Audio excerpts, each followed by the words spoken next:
You're on your last legs. You've got a sliver of health left, and there's no possible option that could let you escape. But then, you see it. The golden opportunity that could decide it all. So you steel yourself. And depending on the kind of game you're playing, you hear one of these noises. Fine is the ability to ward off an attack with a counter move, the parry has been a game mechanic deep-rooted in video games since the arcades. The mechanic itself seems to have debuted in 1994's Samurai Shodown 2, with 1996's Killer Instinct 2 calling the game mechanic by its name. However, most people who play games agree that the parry mechanic was most popularized by the Street Fighter series, namely the third game in the series. Or, I guess technically the 13th game in the series? Street Fighter 3 the series? Whatever. In Street Fighter 3, players could input two separate types of parries, a high parry to counter high attacks, and a low parry to counter low attacks. The player receives no damage when the enemy lands their attack, but unlike blocking, parrying provides a significant advantage. In a fighting game, there's a moment after any input where the character has to recover, and they cannot perform any new inputs. However, this recovery time is decreased if an attack is blocked with a parry. With this in mind, parries are the ultimate tool for turning the tables of a match. Someone who's furiously on the attack is now suddenly having to deal with getting comboed themselves. But I don't think you have to take my word for it. I think you have to look no further than Evo's 2004 Street Fighter 3 tournament to see the power parries can hold. Let me set the scene. It's the semifinals match of the tournament between Daigo Umehara and Justin Wong. Both players have one victory under their belt, which means the victor of this match wins the set. Justin, playing as Chun-Li, has the advantage, as Daigo, playing as Ken, only has a sliver of health remaining. Justin decides to end the match with Chun-Li's super move, as super moves in Street Fighter 3 will deal damage even if blocked. So Justin goes all in with their plan, and...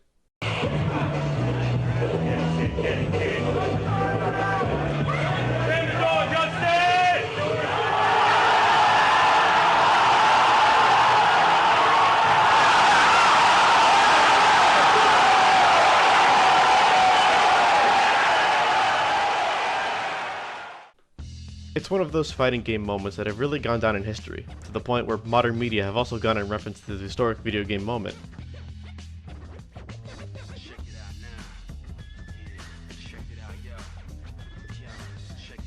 But I also think it goes to show how well designed a mechanic like the parry looks, sounds, and feels. The flash of blue with that sound effect. It's one of those sound effects that's eye-catching. If you're playing Street Fighter in a group and suddenly hear, it grabs your attention immediately. It throws you out of a slouch and into the gamer league. Even if you didn't see the match itself, you know that something is about to go down. But this is only one genre of video game. Realistically, a parry would make sense on a one-on-one fight, since you can't really parry one person's attack to attack another person. However, there have been numerous examples of other genres of video games that utilize the parry mechanic just as well, recontextualizing the game mechanic to fit the mold of their genres. So, let's say the fight's not so one-on-one. In fact, I describe it more as a 1-on-8, 10, 15. But it's still not exactly like you're at a disadvantage or anything. After all, you've got a large arsenal and a moveset like no other.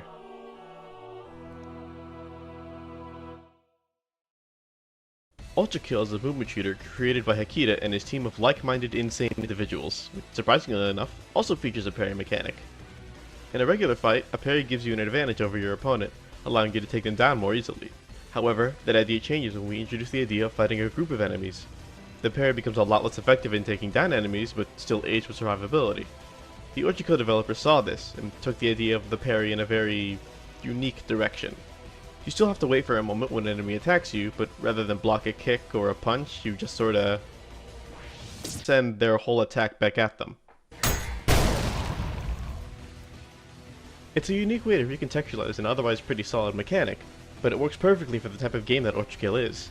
It can help deal with multiple enemies, and is another outlet for straight damage as well. What's not so obvious about it, at first glance, is that parrying enemies can also heal you. This is especially helpful in a game where the only way to heal is to deal damage near an enemy, and presents itself as the only way to heal at a distance. It also presents a dilemma to the player as well. Do you risk getting close to an enemy to get health, or do you risk a parry to heal from a distance? Not to mention that sound and visual design. That's satisfying. The way everything just stops for a moment, and seeing that oncoming back whiz back at the attacker and explode. And that mental image of the game's protagonist, V1, just punching back a ball of fire or blocking a dropkick with a full force punch really helps reinforce how cool the concept of ULTRAKILL's parry is. It's designed in a way that almost makes it seem like the reward for pulling off a parry is the aesthetic surrounding it, then followed by its practical benefits. And that really only scratches the surface of what you can do with ULTRAKILL's parry.